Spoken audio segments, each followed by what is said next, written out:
أعوذ بالله من الشيطان الرجيم.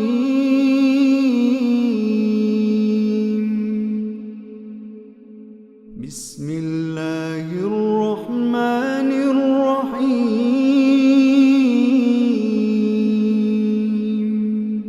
بسم اللہ الرحمن الرحیم. اب مکی سلسلوں کا جو صورتوں کا سلسلہ تھا جو شروع ہوا تھا سورۃ فرقان سے، اب وہ اپنے اختتام کو پہنچ گیا. آپ کی یاد دہانی کے لیے پھر ذرا ریپیٹ کر دیتا ہوں، اس طرح ہی شاید آپ کو یہ صورتوں کی جو ترتیب ہے وہ یاد ہو جائے گی کہ سورہ فاتحہ مکی صورت، اس کے بعد 4 طویل ترین مدنی صورتیں، سورۃ البقرہ، سورۃ آل عمران، سورۃ النساء اور سورۃ مائدہ.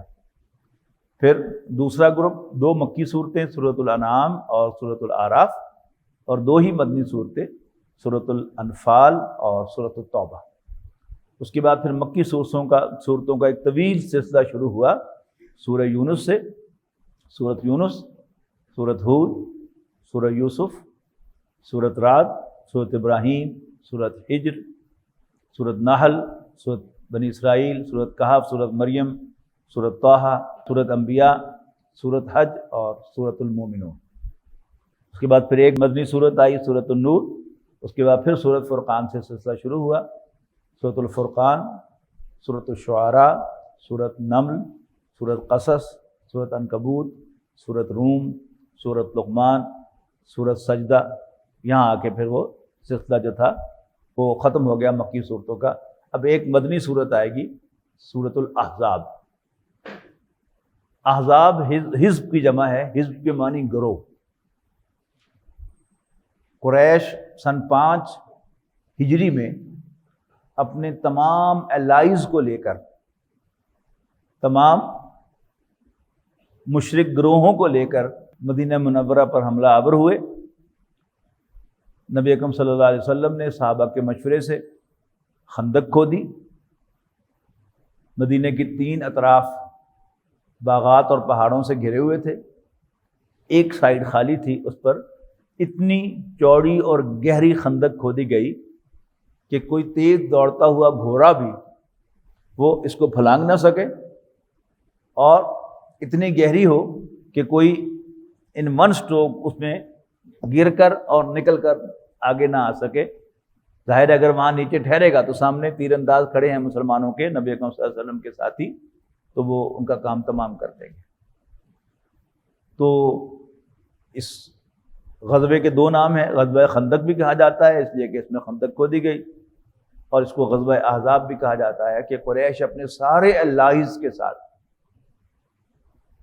مدینہ منورہ پر حملہ آور ہوئے ایک شخص کو پکڑنے کے لیے. یعنی مدینہ منورہ پر حملہ نبی اکرم صلی اللہ علیہ وسلم کو اپنے خیال میں گرفتار کرنے یا نبی اکرم صلی اللہ علیہ وسلم کو شہید کرنے کے لیے تھا. ابھی ہمارے سامنے حال ہی میں افغانستان پر ایک شخص کو گرفتار کرنے کے لیے یا اسے مارنے کے لیے امریکہ اپنے سارے الائز کے ساتھ حملہ آور ہوا. لیکن وہاں بھی 10,000 کا لشکر آیا اور 1 مہینے کا محاصرہ ہوا، اور پھر بڑی ہی ہزیمت کے ساتھ، بے عزتی کے ساتھ وہ راتوں رات میدان صاف کھلا چھوڑ کر چلے گئے. اور یہاں بھی اللہ تعالیٰ نے کیا کہ پہلے انہوں نے اسٹریٹجیکلی میدان چھوڑ دیا طالبان نے ملا عمر کی قیادت میں، اور پھر اللہ تعالیٰ کے فضل و کرم سے وہ واپس آئے اور دنیا کی سب سے بڑی طاقت کو اس کے سارے الائز کے ساتھ شکست ہوئی. اب یہ غزوہ احزاب کہلاتا ہے. اس میں اس کے 2 بڑے اہم مضامین ہیں. ایک تو یہی غزوہ احزاب، اس پر بھرپور تذکرہ ہے. اس کے علاوہ ایک بہت اہم مضمون اس میں نبی اکرم صلی اللہ علیہ وسلم کی ازواجی زندگی، آپ کی ازواج مطہرات کا تفصیل کے ساتھ ذکر ہے، اور پردے کے کچھ احکام ہیں. تو یہ بڑی اہم صورت ہے. فرمایا بسم اللہ الرحمن الرحیم یا ایھا النبی اتق اللہ ولا تطع الکافرین والمنافقین. غزوہ احزاب کے حوالے سے اس میں منافقین کا بھی تذکرہ آئے گا، اور بہت خوب آئے گا، بڑا واضح. اے نبی اللہ سے ڈر اور کافروں اور منافقوں کا کہنا نہ مان. یعنی یہاں جو کہنا ماننا یہ اوبیڈینس کے معنوں میں نہیں ہوتا، یعنی ان کی خواہش پورا کرنا، ان سے ڈکٹیشن لے لینا، یعنی جو پٹی وہ پڑھائیں یا جس رخ پر آپ کو ڈالنا چاہیں اس رخ پر چلے جائیں، وہ فیصلے کریں جو وہ چاہتے ہیں، یعنی ان کے جال میں پھنس جانا۔ یہ جو ہمارے سامنے بالکل واقعہ ہوا ہے، اس میں ہم یہ دیکھتے ہیں کہ ملا عمر رحمہ اللہ نے ویسٹ کی ڈکٹیشن نہیں لی، اور اگر مذہب کے اندر سے بھی ان کے لیے کوئی سافٹ کارنر نکلتا تھا تو اس کو قبول نہیں کیا۔ یعنی جب ایک ڈرامہ رچایا گیا 9/11 کا، اور اس کا الزام دیا گیا اسامہ بن لادن کو، اور اسامہ بن لادن نے پناہ لے رکھی ہوئی تھی طالبان سے، ملا عمر نے ان کو پناہ دی ہوئی تھی، تو اندر سے ایک خیال آیا کہ جی نہیں، کیا ضرورت ہے خام خواہ میں ٹکر لینے کی، امریکہ بہت بڑی طاقت ہے، خام خواہ اسے ٹکر لینے کی کیا ضرورت ہے، اور کون سا فرض ہے اس کو پناہ دینا۔ تو ملا عمر نے 500 علماء کو کابل میں جمع کیا اور ان سے کہا کہ تم مجھے فتویٰ دو کہ کیا مجھ پر یہ فرض ہے کہ میں اسامہ بن لادن کو پناہ دوں، یا یہ واجب ہے مجھ پر، یا مجھے ایسا کرنا چاہیے یا نہیں کرنا چاہیے۔ تو 500 علماء نے کہا کہ نہیں، فرض تو نہیں ہے لیکن ان کو نکالنا بھی ضروری نہیں ہے، اور سجیسٹ کیا کہ اسامہ بن لادن خود یہاں سے چلے جائیں، انہیں کہا جائے کہ آپ خود یہاں سے چلے جائیں، نکال تو نہیں سکتے ہم۔ تو ملا عمر نے کہا کہ یہ ہماری افغان روایت کے خلاف ہے کہ ہم اپنے مہمان سے کہیں کہ تم چلے جاؤ۔ یعنی ایک ہے ان کی خواہش، اور وہ اس کے لیے خود یعنی مسلمانوں کی صفوں کے اندر گھس کے، یہ دانشور اللہ تعالیٰ نے کس لیے پیدا کیے ہوئے ہیں، یہ نیک مشورے دیں گے بغیر فیس کے کہ نہیں امریکہ بہت بڑی طاقت ہے، ہمیں بھی یہی کہا جاتا ہے نا، امریکہ بہت بڑی طاقت ہے، ہمیں اس کے سامنے آکڑنا نہیں چاہیے، یہی مشورہ وہاں بھی تھا۔ تو انہوں نے بڑا اس کو دانش مندی کے ساتھ ہینڈل کیا کہ علماء سے کہا کیا مجھ پہ لازم ہے کہ میں اس کو نکال دوں؟ علماء نے کہا نہیں، لازم تو نہیں ہے، آپ بس ان سے کہہ دیں کہ چلے جائیں۔ نہیں، یہ ہماری افغان روایت کے خلاف۔ جو علامہ اقبال کی نظم ابلیس کا فرمان اپنے سیاسی فرزندوں کے نام، نہیں پڑھی، اگر آپ نے وہ نظم تو ضرور پڑھیے گا۔ اس میں ایک شعر ہے، اہل حرم سے ان کی روایات چھین لو۔ اہل حرم سے مراد مسلمان، اہل حرم سے ان کی روایات چھین لو، آہو کو مرغزار ختن سے نکال دو۔ یہ جو ہرن ہوتا ہے، اس کے سینگوں میں ایک خاص جگہ پر بڑی زبردست خوشبو ہوتی ہے، ان میچڈ قسم کا سینٹ ہوتا ہے۔ تو جب یہ روایات چھین لی جاتی ہیں کسی قوم سے، تو پھر اس قوم میں سے خواہ فقہی اعتبار سے سارے کام جائز ہی ہو رہے ہوں، لیکن اس کے اندر جو خوشبو ہے وہ ختم ہو جاتی ہے۔ ہماری کچھ روایات تھیں کہ ہم اپنی بیٹیوں کی شادی پر جو کارڈ چھپواتے تھے، ہم اس پر اپنی بیٹی کا نام نہیں لکھتے تھے۔ میری دختر نیک اختر کی شادی فلاں تاریخ کو ہونا قرار پائی ہے، یہ ہماری روایت تھی، حالانکہ حرام نہیں تھا۔ نبی اکرم صلی اللہ علیہ وسلم کی ازواج کے نام ہمیں معلوم ہیں، حضور کی بیٹیوں کے نام معلوم ہیں، لیکن ہماری روایت کیا تھی کہ ہم اپنی بیٹیوں کے نام ان کے شادی کارڈ پر بھی نہیں لکھتے تھے۔ اور اب بیچ چوراہے کے کسی کالج کا بل بورڈ لگا ہوا ہوتا ہے اور ہماری بچیوں کے نام ہی نہیں، تصاویر کے ساتھ وہ آویزاں ہوتے ہیں، ہم بڑے دیکھ کے خوش ہو رہے ہوتے ہیں۔ اور کس طریقے سے ہماری روایات ہم سے چھینی جاتی ہیں۔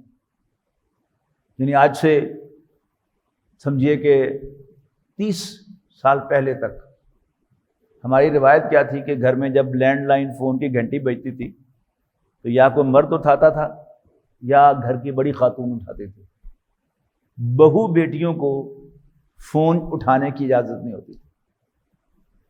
اب پہلے بھی وہ کالج جاتی تھی، اسکول جاتی تھی، کبھی رکشہ تانگا خراب بھی ہوتا تھا، کبھی تانگے والا نہیں بھی آتا تھا، لیکن اللہ کے فضل سے وہ گھر پہنچتی تھی حفاظت کے ساتھ۔ لیکن اب ایک ایسا امپریشن کریٹ کر دیا گیا ہمارے دلوں میں کہ ہم نے خود ان کو موبائل فون خرید کر دیے، اور پھر کورونا صاحب آ گئے تو پھر ہم نے اپنے بچوں کو، چھوٹے چھوٹے بچوں کو بھی، اس لیے کہ اب آن لائن کلاسز ہونی ہے نا، پریپ کی بھی اور کلاس 1 کی بھی اور کلاس 2 کی بھی، لہذا ان کو ہم نے اینڈرائڈ فون، اسمارٹ فون لے کر دیا، اور اسمارٹ فون میں کیا کچھ ہے وہ مجھے کچھ بتانے کی ضرورت نہیں ہے۔ کیوں؟ اس پر ذرا ان کی گہرائی میں جائیے۔ نبی اکرم صلی اللہ علیہ وسلم نے کافروں منافقوں کی اطاعت تو نہیں کرنی تھی یہاں، لیکن یہاں اطاعت سے مراد کیا ہے؟ ان کی ڈائریکشن، ان سے ڈائریکشن نہ لو۔ یا ایھا النبی اتق اللہ، اے نبی اللہ سے ڈرو، ولا تطع الکافرین والمنافقین، اور کافروں اور منافقوں سے ڈکٹیشن نہ لو، ان کی ڈائریکشن پہ نہ چلو۔ ان اللہ کان علیما حکیما، بے شک اللہ تعالیٰ جاننے والا، حکمت والا ہے۔ واتبع ما یوحی الیک من ربک، اور پیروی کر اس کی جو آپ کی طرف وحی کیا گیا ہے آپ کے رب کی جانب سے۔ ان اللہ کان بما تعملون خبیرا، یقیناً جو کچھ بھی تم کرتے ہو اللہ تعالیٰ اس سے باخبر ہے۔ وتوکل علی اللہ، یہ جو سارے ہوتے ہیں نا کہ امریکہ بہت بڑا ہے اور فلانا بڑا بڑا ہے، اور پھر اس کے سامنے ہمیں دب کر رہنا چاہیے، چھپ کر رہنا چاہیے، یہ سب کیوں ہوتا ہے؟ اللہ تعالیٰ پر یقین نہیں ہے۔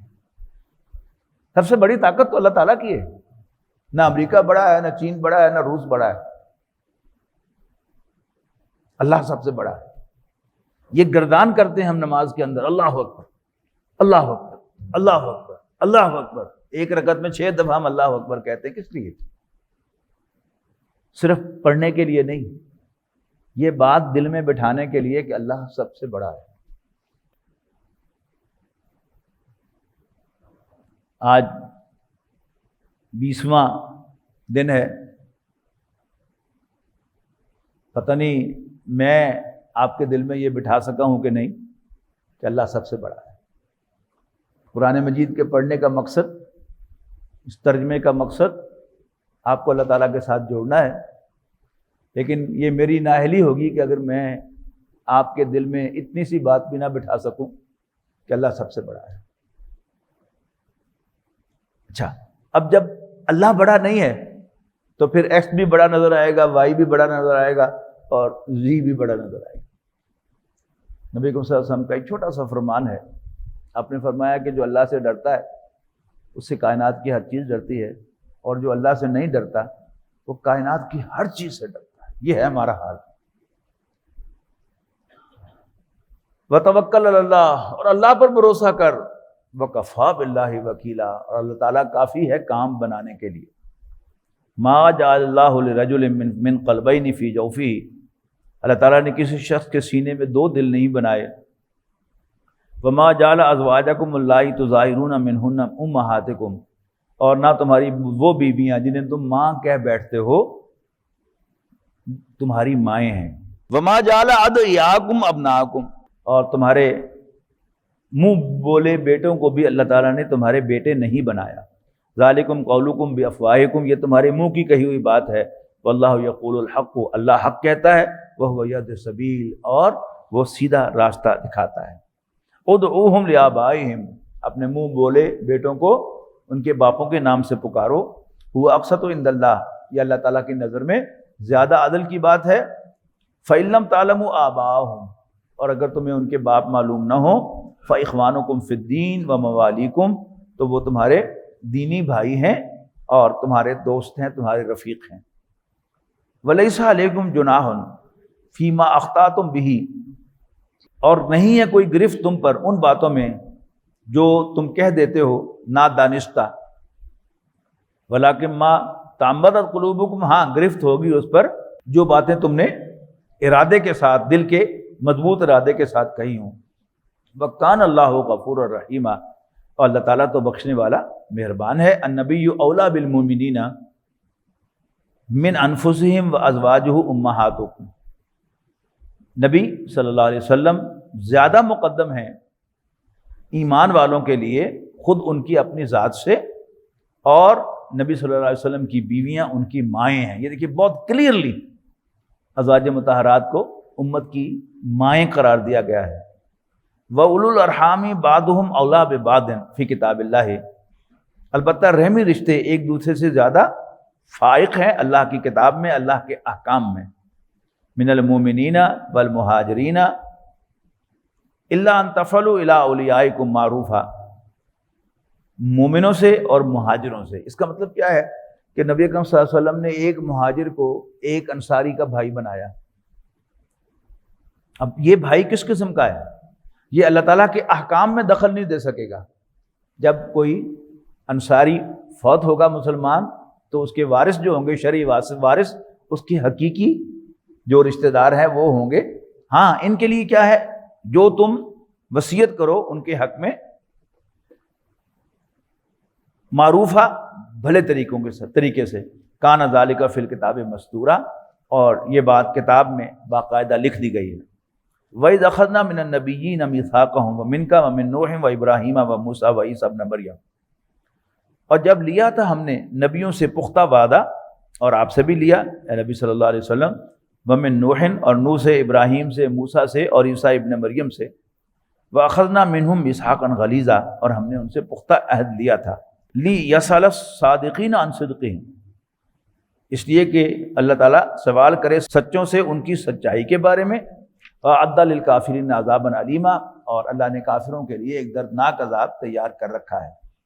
یا ایھا الذین آمنوا اذکروا نعمت اللہ علیکم، اے ایمان والو یاد کرو اللہ کی اس نعمت کو جو اس نے تم پر فرمائی۔ اذ جاءتکم جنود، اب یہ وہ جنود آ گئے، ایک لشکر، غزوہ احزاب کا تذکرہ شروع ہو گیا۔ اذ جاءتکم جنود، جب آئے تم پر لشکر چڑھ کر، فارسلنا علیہم ریحا، تو ہم نے ان پر ایک تیز ہوا بھیجی، وجنودا لم تروها، اور وہ لشکر بھیجے جنہیں تم نہ دیکھ سکتے۔ وہی ہوا نا کہ ایک مہینہ گزرا اور پھر مدینے میں ٹھنڈ ہوتی ہے سردیوں میں، اور اگر تیز ہوا بھی چل پڑے تو ونڈ فیکٹر جو ہے وہ چل میں 2-3 ڈگری کا اضافہ کرتا ہے۔ پھر تیز ہوا کی وجہ سے خیمے اکھڑ گئے اور وہ کھلے میدان میں آ گئے، اور راتوں رات پورا لشکر بھاگ گیا۔ اس کو ذرا اشارہ کیا جا رہا ہے۔ اور وہ لشکر بھیجے جنہیں تم نہ دیکھتے تھے، وَكَانَ اللَّهُ بِمَا تَعْمَلُونَ بَصِيرًا، اور اللہ تعالیٰ ان سب اعمال کو دیکھ رہا تھا جو تم کر رہے تھے۔ اِذْ جَاءُوكُم مِّن فَوْقِكُمْ وَمِنْ أَسْفَلَ مِنْكُمْ، جب وہ چڑھ آئے تھے تمہارے اوپر کی طرف سے اور نیچے کی طرف سے، وَإِذْ زَاغَتِ الْأَبْصَارُ، اور جب آنکھیں پتھرا گئی تھی، وَبَلَغَتِ الْقُلُوبُ الْحَنَاجِرَ، اور دل منہوں تک آ گئے تھے، یہ گلوں تک آ گئے تھے۔ اس کو ہمارے محاورے میں کیا کہتے ہیں، کلیجے منہوں کو آ گئے۔ وَتَظُنُّونَ بِاللَّهِ الظُّنُونَ، اور تمہیں اللہ تعالیٰ کے بارے میں طرح طرح کے گمان آ رہے تھے۔ هُنَالِكَ ابْتُلِيَ الْمُؤْمِنُونَ وَزُلْزِلُوا زِلْزَالًا شَدِيدًا، یہ وہ موقع تھا کہ مومن آزمائے گئے اور وہ ہلا مارے گئے شدت کے ساتھ۔ وَإِذْ يَقُولُ الْمُنَافِقُونَ وَالَّذِينَ فِي قُلُوبِهِم مَرَضٌ، یاد کرو جب منافق اور وہ کہ جن کے دلوں میں کوئی بیماری تھی، وہ کہہ رہے تھے مَا وَعَدَنَا اللَّهُ وَرَسُولُهُ إِلَّا غُرُورًا، کہ اللہ اور اس کے رسول نے تو ہم سے دھوکہ کیا، ہمیں تو لوریاں دی گئی تھیں، سبق بات دکھائے گئے تھے کہ کیسر و کسریٰ کی سلطنت تمہارے پاؤں تلے آئے گی، اور آج ہم رفع حاجت کے لیے باہر بھی نہیں جا سکتے، مدینہ بھی ہمارے پاؤں سے نکل رہا ہے، قدموں میں سے نکل رہا ہے۔ تو ہم سے اللہ اور اس کے رسول نے دھوکہ کیا۔ وَإِذْ قَالَتْ طَائِفَةٌ مِّنْهُمْ يَا أَهْلَ يَثْرِبَ، اور یاد کرو جب ان میں سے ایک گروہ نے کہا اے یثرب والو، اے مدینے والو، لا مقام لکم، تمہارے ٹھہرنے کی کوئی جگہ نہیں ہے، فرجو، لوٹ جاؤ، یعنی اسلام سے پھر جاؤ۔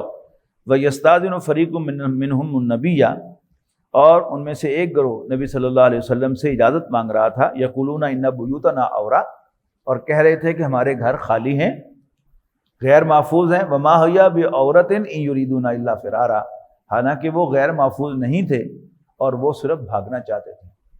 ولو دخلت علیہم من اقطارها، اور اگر کہیں آ گھسے ہوتے دشمن ان پر اطراف شہر سے، ثم سئل الفتنہ تھا، اور پھر دی جاتی انہیں دعوت فتنے کی، لآتوہا، تو ضرور وہ جا پڑتے اس فتنے میں کہ ہمارا ساتھ دو۔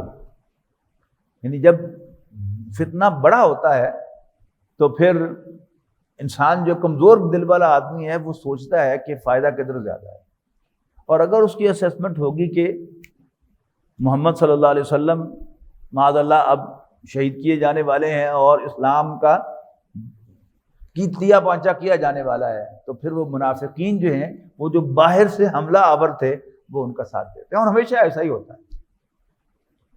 یعنی اصل میں جو کردار والا بندہ ہوتا ہے وہ خود فیصلہ کرتا ہے کہ یہ بات درست ہے تو میں اس کے ساتھ ہوں، اور اگر یہ بات غلط ہے تو میرے اس کو کوئی تعلق نہیں ہے۔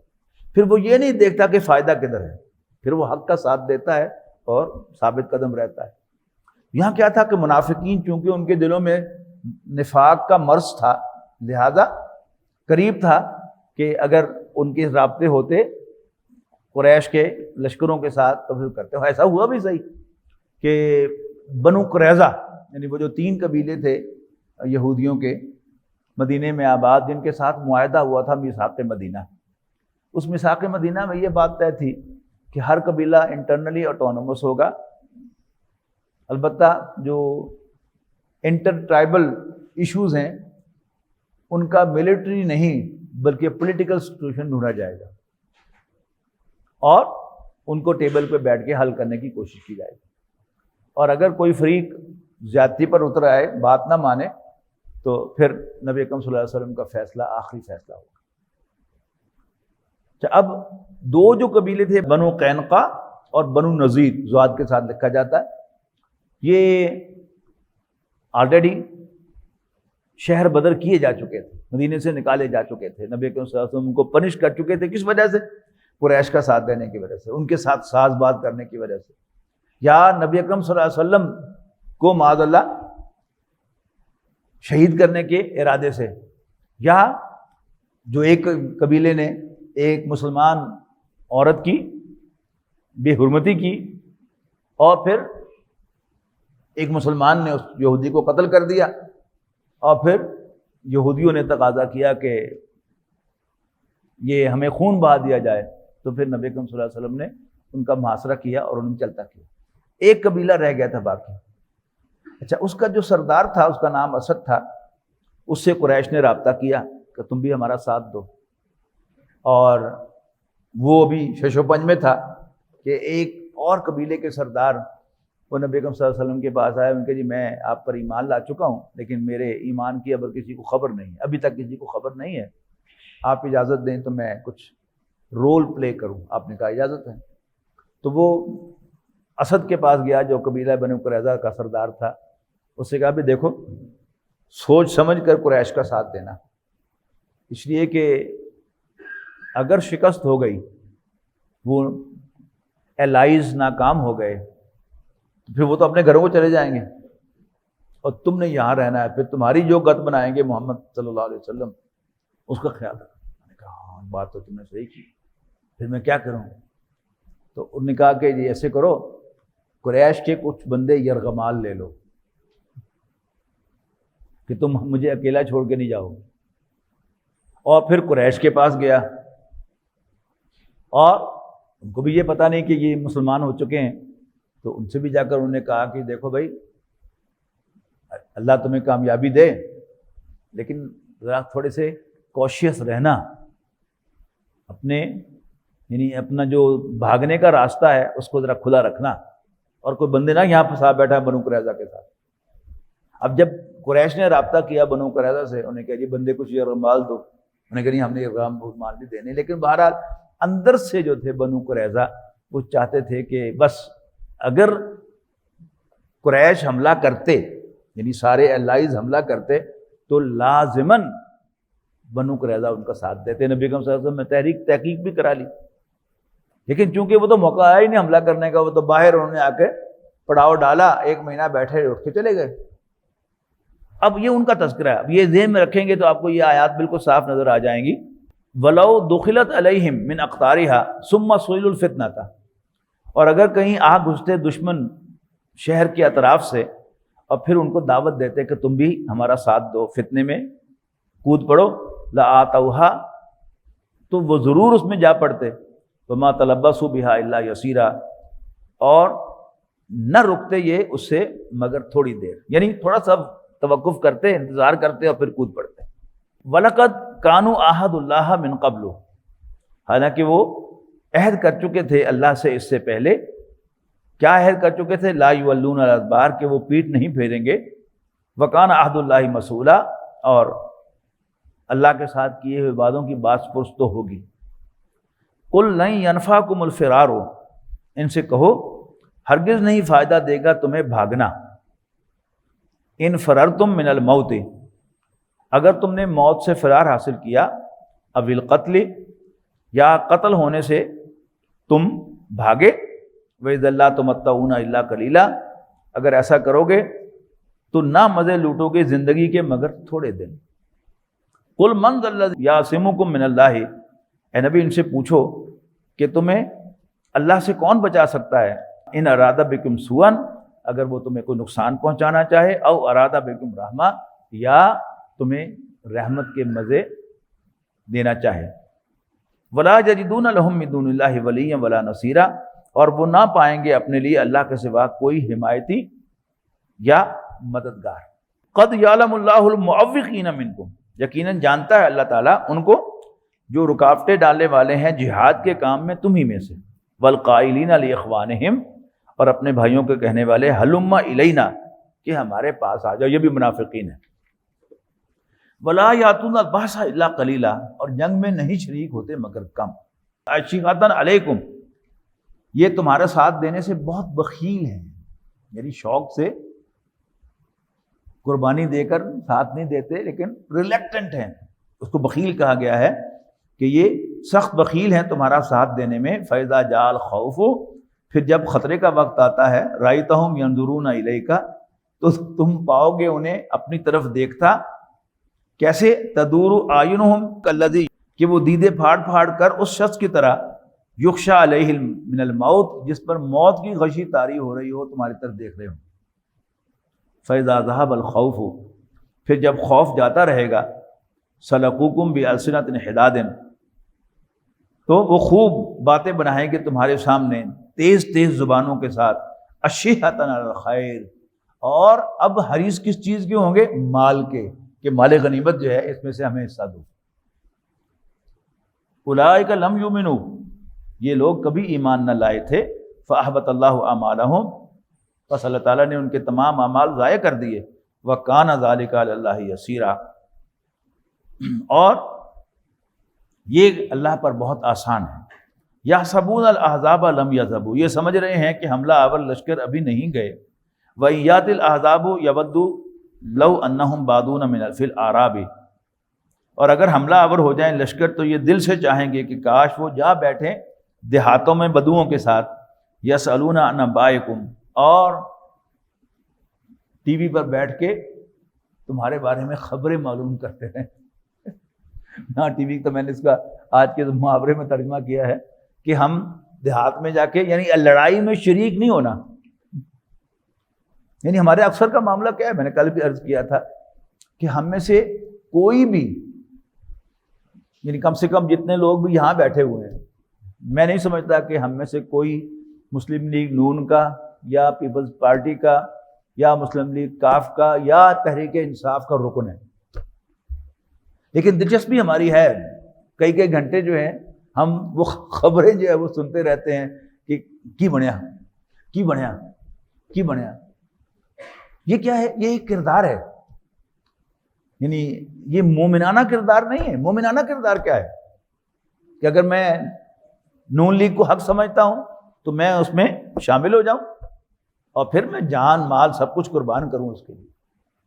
پیپلز پارٹی کو حق سمجھتا ہوں تو مجھے سب سے پہلا پیپلز پارٹی کی رکنیت اختیار کرنی چاہیے، اور پھر مجھے اپنا وقت نکالنا چاہیے ان مظاہروں میں شریک ہونے کے لیے، اور پھر اس میں پتھراؤ ہو، گولی چلے، واٹر کینن آئے، وہ سب کچھ بھی مجھے برداشت کرنا چاہیے۔ اور اگر میں خان صاحب کو حق سمجھتا ہوں اور تحریک انصاف کو صحیح سمجھتا ہوں تو پھر مجھے صرف خبریں نہیں سننی چاہیے، پھر مجھے اس کی رکنیت اختیار کرنی چاہیے، اور پھر مجھے اس کے تمام جو بھی نقصانات ہیں وہ بھی برداشت کرنے چاہیے، اور پھر جب اللہ موقع دے، اگر دے تو پھر اس کے بینیفٹ بھی لینے چاہیے۔ تو یہ جو کردار ہے اصل میں قرآن مجید کا موضوع وہ ہے، یعنی بندے بدلتے رہتے ہیں، جماعتیں بھی بدلتی رہیں گی، ہیڈنگ بھی بدلتے رہیں گے، ملک بھی بدلتے رہیں گے، لیکن کردار نہیں بدلتے۔ ہم نے کیا نوٹ کرنا ہے کہ ہم ان کرداروں میں سے کس کردار میں فٹ بیٹھ رہے ہیں۔ یعنی ابھی ہم نے پڑھا نا کہ یعنی بہت سے لوگ کہ جو خان صاحب نے کہا کہ جی عدل آئے گا، انصاف آئے گا، اور وہ ان کے ساتھ ہو گئے، لیکن بہت جلد انہوں نے محسوس کیا کہ نہیں انہوں نے کچھ نہیں دیا، اور وہ علیحدہ ہو گئے۔ یعنی اگر تو وہ نظریاتی طور پر ان کے ساتھ ہے تو ساتھ دینا چاہیے تھا، اور اسی طرح اگر وہ دوسروں کے ساتھ ہے نظریاتی طور پر تو وہ ساتھ دینا چاہیے تھا۔ تو یحسبون الاحزاب لم یذهبوا، اور یہ حملہ آوروں کو سمجھتے ہیں کہ وہ بھی نہیں گئے۔ وہیں یات الاحزاب، اور اگر حملہ آور ہو جائیں لشکر، یودوا لو انہم بادون فی الاعراب یسألون عن انبائکم ولو کانوا فیکم، اور اگر ان کے اندر ہوتے بھی صحیح، ما قاتلوا الا قلیلا، تو وہ ان کے ساتھ جنگ نہ کرتے مگر تھوڑی۔ جنگ کا مطلب کیا ہوتا ہے کہ انسان گردن کٹانے کے لیے بھی تیار ہو۔ تو خلوص اور اخلاص کا تقاضا کیا ہے کہ اگر ہم کسی نظریے کو مانتے ہیں تو پھر ہمیں اس نظریے کو اوپنلی قبول کرنا چاہیے، اور پھر اس کے لیے جان بھی دینی پڑے تو دینی چاہیے۔ لقد کان لکم فی رسول اللہ اسوۃ حسنہ، یقیناً تمہارے لیے اللہ کے رسول صلی اللہ علیہ وسلم میں ایک بہترین نمونہ ہے، لمن کان یرجو اللہ والیوم الآخر، ہر شخص کے لیے کہ جو اللہ سے ملنے اور یوم آخر کا امیدوار ہو، وذکر اللہ کثیرا، اور اللہ تعالیٰ کو بہت زیادہ یاد کرتا ہو۔ ولما رأى المؤمنون الاحزاب، اور جب دیکھا مومنوں نے دشمن کے لشکر کو، قالوا ھذا ما وعدنا اللہ ورسولہ، تو پکار اٹھے، او یس ھذا ما وعدنا اللہ ورسولہ، یہ ہے جس کا اللہ اور اس کے رسول نے ہم سے وعدہ کیا۔ یہ اب غور کیجئے، ایک ہی سچویشن ہے کہ مسلمان گھر گئے ہیں اور مدینے کے باہر 10,000 افراد نے محاصرہ کیا ہوا ہے، اور شاید مدینے کی آبادی بھی اتنی نہیں ہے۔ اب اس سیم سچویشن میں جو منافقین ہیں وہ کیا کہہ رہے ہیں؟ ما وعدنا اللہ ورسولہ الا غرورا، نہیں، اللہ اور اس کے رسول نے ہمیں دھوکہ دیا۔ اور اسی سچویشن میں مومن کیا کہہ رہے ہیں؟ ولما رأى المؤمنون الاحزاب، اور جب ایمان والوں نے لشکر دیکھے، قالوا ھذا ما وعدنا اللہ ورسولہ، تو پکار اٹھے، وہ یس اسی کا تو اللہ اور اس کے رسول نے ہم سے وعدہ کیا تھا کہ وَلَنَبْلُوَنَّكُمْ بِشَيْءٍ مِّنَ الْخَوْفِ وَالْجُوعِ وَنَقْصٍ مِّنَ الْأَمْوَالِ وَالْأَنفُسِ وَالثَّمَرَاتِ، ہم تمہیں ضرور آزما کر رہیں گے، کچھ دے کر، خوف میں سے، بھوک میں سے، جانوں اور مالوں کا نقصان دے کر۔ وہ یس یہی تو اللہ اور اس کے رسول کا وعدہ تھا۔ وَصَدَقَ اللَّهُ وَرَسُولُهُ، اور اللہ اور اس کے رسول نے سچا وعدہ کیا تھا۔ وَمَا زَادَهُمْ إِلَّا إِيمَانًا وَتَسْلِيمًا، اور یہ جو ایڈورس سچویشنز ہوتی ہیں، ٹرمائلز ہوتے ہیں، یہ ان کے ایمان اور تسلیم و رضا میں اضافہ کرتے ہیں۔ منافق بھاگ جائیں گے، اور جو ایمان والے ہیں وہ اور زیادہ جو ہے تسلیم و رضا کا رویہ، ایمان کا رویہ اختیار کریں گے۔ ان کو یقین آ جائے گا کہ یس اللہ تعالیٰ نے تو وعدہ کیا تھا کہ میں تمہیں آزماؤں گا، بھوک بھی دوں گا، ٹرمائل بھی دوں گا، جانوں مالوں کا نقصان بھی ہوگا، پھلوں کا نقصان بھی ہوگا، اور یہ ہو رہا ہے۔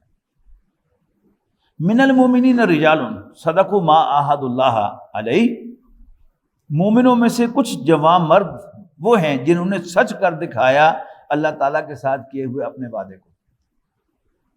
یعنی جب وہ گھر سے نکل آئے میدان میں کہ ہر چہ باد آباد جو ہو تو ہو، اللہ اور اس کے رسول کے ہم ساتھ ہیں، ان کے بارے میں کیا کہا جا رہا ہے؟ فَمِنْهُمْ مَنْ قَضَى نَحْبَهُ، ان میں سے کچھ تو اپنی نظر پیش کر چکے، جام شہادت نوش کر چکے، وَمِنْهُمْ مَنْ يَنْتَظِرُ، اور باقی منتظر ہیں کہ اللہ تعالیٰ ہماری قربانی بھی قبول کر لے۔ یہ کیا ہے؟ یہ تصویر ہے سچے مومنوں کی۔ وَمَا بَدَّلُوا تَبْدِيلًا، اور نہیں تبدیلی کی انہوں نے اپنے رویے میں ذرا بھی۔ لیجزی اللہ الصادقین بصدقہم، تاکہ بدلہ دے اللہ سچوں کو ان کی سچائی کا، ویعذب المنافقین ان شاء او یتوب علیہم، اور اللہ تعالیٰ منافقوں کو سزا دے اگر چاہے یا ان کی توبہ قبول کر لے۔ ان اللہ کان غفور الرحیم، بے شک اللہ تعالیٰ بخشنے والا مہربان ہے۔ ورد اللہ الذین کفروا بغیظہم لم ینالوا خیرا، اور واپس بھیج دیا اللہ نے کافروں کو غصے میں بھرا ہوا اور وہ کوئی فائدہ نہ حاصل کر سکے۔ وکف اللہ المؤمنین القتال، اور اللہ نے بچا لیا مومنوں کو لڑائی سے۔ وکان اللہ قویا عزیزا، اور اللہ تعالیٰ قوی اور بالا دست ہے۔ وانزل الذین ظاہرهم من اہل الکتاب، اور اتار لایا اللہ تعالیٰ ان لوگوں کو جنہوں نے ساتھ دیا تھا ان اہل کتاب میں سے، اللہ تعالیٰ اتار لایا ان کو گڑھیوں میں سے، یعنی اللہ تعالیٰ نے خوف ان کے دل میں ڈال دیا کہ جب نبی اکرم صلی اللہ علیہ وسلم نے تحقیق کی اور اس سے پتہ چلا کہ واقعی بنو قریظہ نے قریش کے ساتھ ساز باز کی تھی۔ پھر آپ نے بچپن سے اسکول میں جو سیرت پڑھائی جاتی ہے اس میں پڑھا ہوگا، غزوہ خندق کے ایک یہودی جو ہے مسلمان خواتین کا جو انکوائر تھا اس کے گرد چکر لگا رہا تھا، تو نبی اکرم صلی اللہ علیہ وسلم کی پھوپھی حضرت صفیہ بنت عبد المطلب نے حسان بن ثابت جو حضور صلی اللہ علیہ وسلم کے شاعر تھے تو ان سے کہا کہ پکڑو اس کو، انہوں نے کہا نہیں مجھے تو ڈر لگتا۔ تو پھر انہوں نے خیمے کی لٹھ نکالی اور چون کر کے ماری اس کے سر پر، اس کو بھیجا نکال دیا، اور پھر کہا کہ حسان اب اس کے ہتھیار تو اتار لو، انہوں نے کہا نہیں مجھے ان سے کوئی دلچسپی نہیں ہے۔ وہ جو ٹپیکل شاعر ہوتا ہے، شاعر کا مزاج جو ہے وہ لڑنے والا اور کوئی کام کرے وہ تو صرف شعر ہی کہہ سکتا ہے۔ تو اب اس کی طرف یہ سارا اشارہ ہو رہا ہے کہ نبی اکرم صلی اللہ علیہ وسلم جب احزاب چلے گئے تو نبی اکرم صلی اللہ علیہ وسلم ظہر کی نماز کی تیاری کر رہے تھے، جبرائیل علیہ السلام آئے، انہوں نے کہا کہ اللہ کے رسول آپ نے ہتھیار اتار دیے؟ اللہ نے تو ہتھیار نہیں اتارے۔ فوراً بنو قریظہ کی بستی پہنچی، تو نبی اکرم صلی اللہ علیہ وسلم نے ظہر کی نماز کے بعد اعلان فرمایا کہ فوراً بنو قریظہ کی بستی میں پہنچو، اور اس کے بعد پھر بستی کا محاصرہ کر لیا گیا۔ پھر 3 آپشن، ان کا جو سردار وہی اسد جس کا میں نے آپ کو نام بتایا ہے، تو اس نے ان کا بہت ایک مضبوط قلعہ تھا، اس کے اندر وہ قلعہ بند ہو گئے، تو اس نے سارے لوگوں کو اکٹھا کر کے ان سے خطاب کیا، ان سے کہا کہ دیکھو اب ہم گھر گئے ہیں، ہمارے پاس 3 آپشن ہیں۔ ایک بہترین آپشن کیا ہے کہ ہم سب جانتے ہیں کہ محمد اللہ کے رسول ہیں، کہ ہم ان پر ایمان لے آئیں اور ہماری جان مال سب کچھ محفوظ ہو جائے گا، لیکن مجھے پتا ہے کہ تم یہ کرو گے نہیں۔ دوسرا آپشن یہ ہے کہ ہم اپنی عورتوں اور اپنے بچوں کو اپنے ہاتھ سے قتل کر کے پھر پہ جاؤ، جیسے کشتیاں جلائی تھی طارق ابن زیاد رحمۃ اللہ علیہ نے، پھر جو ہو سو ہو، اور مجھے پتا ہے کہ تم یہ بھی نہیں مانو گے۔ اور تیسرا آپشن یہ ہے کہ پھر ہم محمد کے سامنے صلی اللہ علیہ وسلم ہتھیار ڈال دیں، پھر جو فیصلہ ہمارے بارے میں کریں۔ لوگوں نے کہا کہ یہ تیسرا آپشن قبول ہے۔ اب یہ وہ انہوں نے ہتھیار ڈالے اور پھر نبی اکرم صلی اللہ علیہ وسلم نے ان کے خلاف ایکشن لیا۔ یہ بنو اوس کے حلیف تھے، یہ جو اوس اور خزرج 2 قبیلے تھے سنز آف دی سوائل مدینے کے، ان میں سے جو پہلے 2 قبیلے تھے بنو قینقاع اور بنو نذیر، وہ خزرج کے حلیف تھے، اور یہ قبیلہ اوس کا حلیف تھا۔ تو جب ان کا معاملہ ہوا دونوں مرتبہ، تو عبداللہ ابن ابی بیچ میں آیا، اس نے کہا یہ ہمارے حلیف ہیں، ان کے ساتھ نرم معاملہ کریں۔ اب بنی اوس آئے کہ اللہ کے رسول یہ آپ نے ہمارے بھائیوں کے حلیفوں کے ساتھ نرم معاملہ کیا تھا، تو یہ ہمارے حلیف ہیں، ان کے ساتھ بھی اب نرم معاملہ کریں۔ تو آپ نے پوچھا بنو قریظہ کے لوگوں سے کہ کیا میں تمہارا معاملہ اوس کے حوالے نہ کر دوں، جو تمہارے بارے میں فیصلہ کروں، کہ یہ فیصلہ منظور۔ تو سعد ابن معاذ رضی اللہ تعالیٰ عنہ جو قبیلہ اوس کے سردار تھے، وہ واحد زخمی تھے غزوہ خندق کے، غزوہ احزاب کے، تو وہ ان کی ایک تیر لگا تھا اور یہ بڑی رگ جو تھی یہاں سے پھٹ گئی تھی، وہ خیمے میں آرام کر رہے تھے، تو پھر انہیں گدھے پر سوار کر کے لایا گیا۔ انہوں نے فیصلہ دیا کہ ان میں جنگ کے قابل جتنے بھی مرد ہیں ان کو قتل کر دیا جائے، عورتوں بچوں اور بوڑھوں کو غلام بنا دیا جائے، پھر اس پر عمل۔ تو یہ جو ان پر ایک خوف طاری ہوا اور انہیں ہتھیار ڈالے، یہ اس کا ہو رہا ہے کہ کذب فی قلوبہم الرعب، اللہ تعالیٰ نے ان کے دلوں میں رعب ڈال دیا، فریقاً تقتلون، ان میں سے کچھ کو تم نے قتل کیا، وتاسرون فریقا، اور باقیوں کو تم نے قیدی بنا لیا، وَأَوْرَثَكُمْ أَرْضَهُمْ وَدِيَارَهُمْ، اور وارث بنا دیا تمہیں اللہ نے ان کی زمین کا، ان کے گھروں کا، وَأَمْوَالَهُمْ، اور ان کے مالوں کا، وَأَرْضًا لَمْ تَطَئُوهَا، اور اس زمین کا جسے تم نے پامال نہیں کیا تھا، وَكَانَ اللَّهُ عَلَىٰ كُلِّ شَيْءٍ قَدِيرًا، اور اللہ تعالیٰ ہر چیز پر قدرت رکھتا ہے۔ یا ایھا النبی، اچھا اب دیکھیے بڑا کلیئر خطاب ہے اللہ کے نبی کی بیویوں سے۔ یہ بات ایک نوٹ کر لیجئے کہ ہم سورہ نور میں پڑھ کے آئے ہیں کہ وہاں جو گھر کے اندر کے پردے کے احکام تھے اس میں نبی اکرم صلی اللہ علیہ وسلم سے کہا گیا تھا کہ آپ مومن مردوں سے کہہ دیں، اور ساتھ ہی کہا گیا تھا کہ آپ مومن عورتوں سے کہہ دیں۔ ابھی آئے گی یہاں آیت کہ یا ایھا النبی قل لازواجک و بناتک و نساء المؤمنین، آ رہی آگے کہ تو اس وقت بھی یعنی حضور صلی اللہ علیہ وسلم سے کہا گیا کہ آپ اپنی بیویوں، اپنی بیٹیوں اور مسلمان عورتوں سے کہہ دیں۔ لیکن قرآن مجید میں دو مقامات ہیں جہاں اللہ تعالیٰ نے عورتوں کو براہ راست شرف تخاطب بخشا ہے، اور وہ صرف حضور صلی اللہ علیہ وسلم کی بیویاں ہیں۔ ایک یہ مقام ہے جہاں ان کو باقاعدہ یا نساء نبی، اے نبی کی بیویوں کہہ کر مخاطب کیا گیا ہے اور انسٹرکشنز دی گئی ہیں۔ اور دوسرا سورہ تحریم کی دو آیات ہیں، ان تتوبا الی اللہ فقد صغت قلوبکما وان تظاہرا علیہ فان اللہ هو مولاه وجبریل وصالح المؤمنین والملائکۃ بعد ذلک ظہیر، عصی ربہ ان طلقکن ان یبدلہ ازواجا خیرا منکن مسلمات مؤمنات قانتات تائبات عابدات سائحات ثیبات وابکار۔ تو فرمایا ایھا النبی، اے نبی، بلکہ پہلے وہی آیت ہے، قل لازواجک، اپنی بیویوں سے کہہ دو، یعنی یہاں بیٹیوں اور عورتوں کا ذکر نہیں، پہلے کہا کہ تم اپنی بیویوں سے کہہ دو، ان کنتن تردن الحیات الدنیا وزینتہا، کہ اگر تمہیں دنیا کی زندگی اور اس کی زیب و زینت پسند ہے، فتعالینا، تو آؤ، امتعکن، میں تمہیں دے دلا دوں، واسرحکن سراحا جمیلا، اور پھر تمہیں اچھے طریقے سے رخصت کر دوں۔ یہ ایک خاص موقع تھا کہ نبی اکرم صلی اللہ علیہ وسلم کی ازواج نے اکٹھے ہو کر رسول اللہ صلی اللہ علیہ وسلم سے ایک مطالبہ کیا، اور مطالبہ یہ تھا کہ اب مال غنیمت بھی آ رہا ہے اور عام مسلمانوں کے گھروں میں بھی کافی خوشحالی ہے، تو آپ ہمارا بھی وظیفہ بڑھا دیں۔ تو نبی اکرم صلی اللہ علیہ وسلم نے مائنڈ کیا کہ میرا طریق امیری نہیں فقیری ہے، خود ہی نہ بیچ، غریبی میں نام پیدا کر۔ نبی اکرم صلی اللہ علیہ وسلم کا فقر اختیاری فقر تھا، ورنہ جو مال غنیمت آ رہا تھا، مال فیع آ رہا تھا، تو نبی اکرم صلی اللہ علیہ وسلم ویری جینوئنلی اپنے گھر میں خوشحالی لا سکتے تھے، لیکن آپ کا یہ اپنا آپٹیڈ فیصلہ تھا کہ میرا طریق امیری نہیں فقیری ہے۔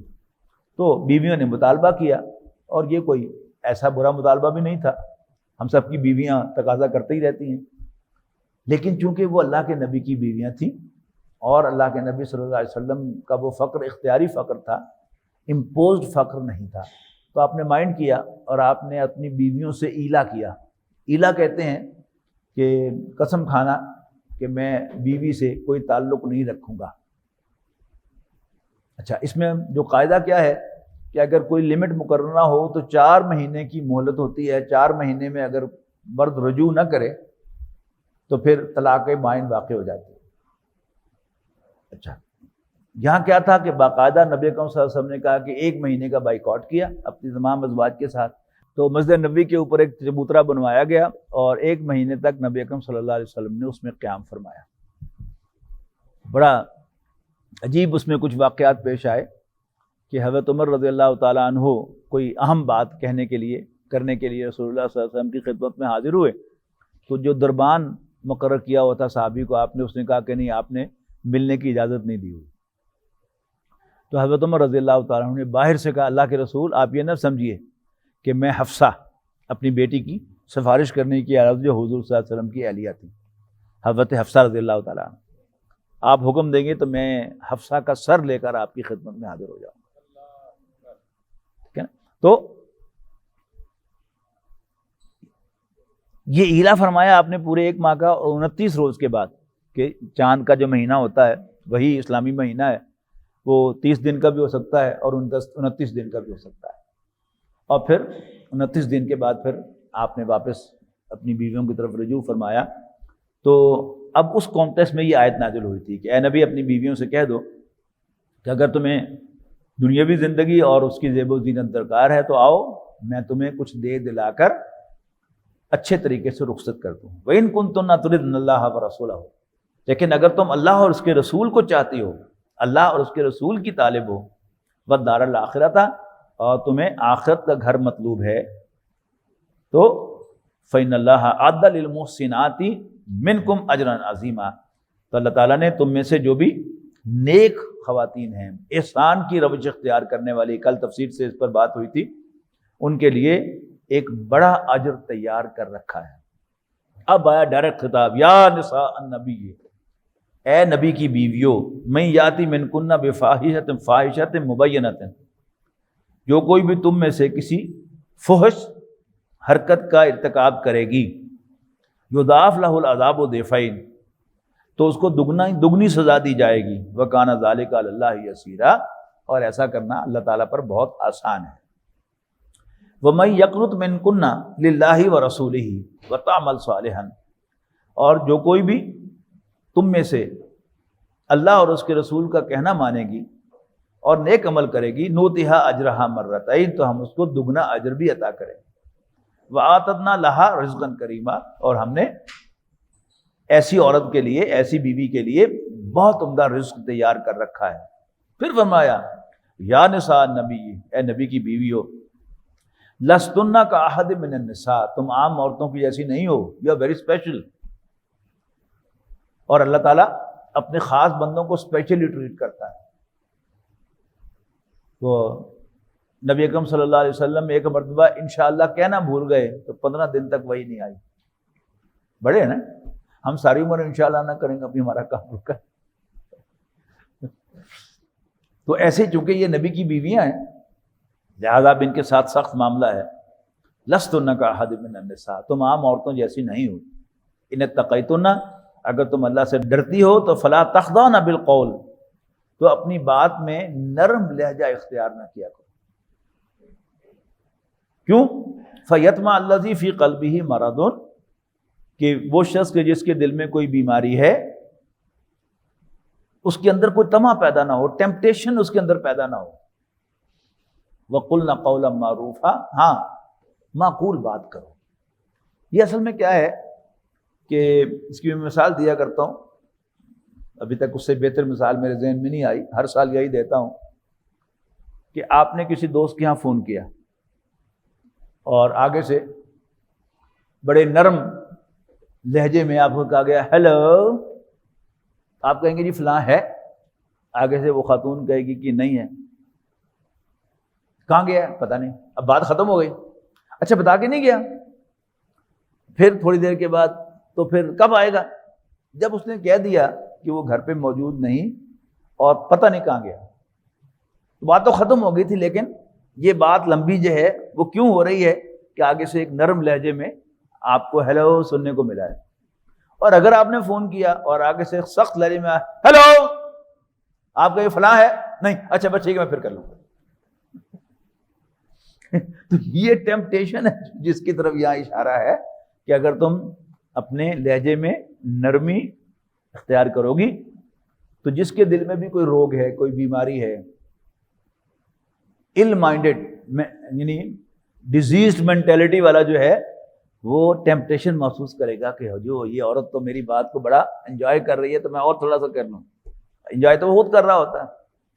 تو فیطمع الذی فی قلبہ مرض وقلن قولا معروفا وقرن فی بیوتکن ولا تبرجن تبرج الجاہلیۃ الاولی، اور اپنے گھروں میں قرار پکڑا کرو اور جاہلیت کے دور کی طرح اپنے آپ کو نمایاں کرتی نہ پھرا کرو، واقمنا الصلاۃ، اور نماز قائم کرو، آتینا الزکاۃ، نماز قائم کرتی رہو اور زکوٰۃ دیتی رہو، واتین اللہ ورسولہ، اور اللہ اور اس کے رسول کا کہنا مانتی رہو۔ انما یرید اللہ لیذھب عنکم الرجس اہل البیت، اے اہل بیت، اے نبی کے گھر والیوں، اے نبی کی بیویوں۔ آپ جب کہتے ہیں کہ میرے گھر والوں کی یہ بات ہے تو اس سے کون مراد ہوتا ہے؟ بیوی مراد ہوتی ہے۔ کسی شادی شدہ آدمی جب بھی کہتا ہے میرے گھر والوں کی یہ بات، تو گھر والے سے مراد بیوی ہوتی ہے، نہ ماں ہوتی ہے، نہ بیٹی ہوتی ہے، نہ بہن ہوتی ہے۔ تو یہاں بھی نبی اکرم صاحب ہم پڑھ کے آئے ہیں، حضرت ابراہیم علیہ السلام کی بیوی کو بھی اہل بیت کہا کہ نا فرشتوں نے، لیکن یہ ظلم کیا گیا کہ یہ ٹائٹل جو تھا اہل بیت کا، جو اصلاً جن کے لیے تھا ان کو اس میں سے نکال دیا گیا، اور جو ضمناً اس میں شامل تھے گھر والوں میں، بیٹیاں بھی ساری نہیں، ایک بیٹی اور داماد اور نواسے، ان کو شامل کر دیا گیا۔ یہ صریح ظلم ہے۔ اور پھر اس سے بڑی زیادتی کیا ہے کہ ہم لوگوں کی زبان سے بھی جب اہل بیت کا لفظ آتا ہے تو ہم بھی مراد نبی کی بیویاں نہیں لیتے، حضرت فاطمہ، حضرت حسن، حضرت حسین اور حضرت علی کو لیتے ہیں۔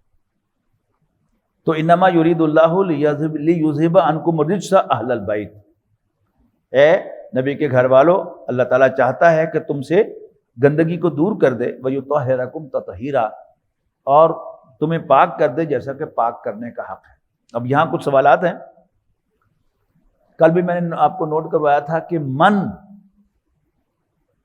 ہو یا جو بھی، یعنی جب انٹیروگیٹو سینٹنس ہوگا تو من کے معنی کون ہوں گے، اور جب کنجکٹیو ہوگا تو پھر جون ہوگا۔ یہ عربی گرامر کے لحاظ سے واحد مذکر ٹریٹ ہوتا ہے، جیسے قوم جمع مذکر ٹریٹ ہوتا ہے۔ اس کی انگریزی میں آپ کو مثال دوں تو شاید آسانی سے سمجھ میں آئے کہ ہر زبان کا اپنا ایک محاورہ ہے۔ انگریزی محاورے میں آرمی سنگولر استعمال ہوتا ہے، آرمی از کمنگ، اور پولیس یہ پلورل استعمال ہوتا ہے، پولیس آر کمنگ۔ اب دیکھ لیجئے کہ بے شک ڈکشنری میں عام طور پر ہمارا محاورہ یہ نہیں ہے، ہم تو کیونکہ اردو سے انگلش ٹرانسلیٹ کرتے ہیں نا، تو محاورے کا ہمیں پتہ ہی نہیں ہے۔ تو انگلش محاورے میں آرمی از کمنگ اور پولیس آر کمنگ، یہ محاورہ ہے۔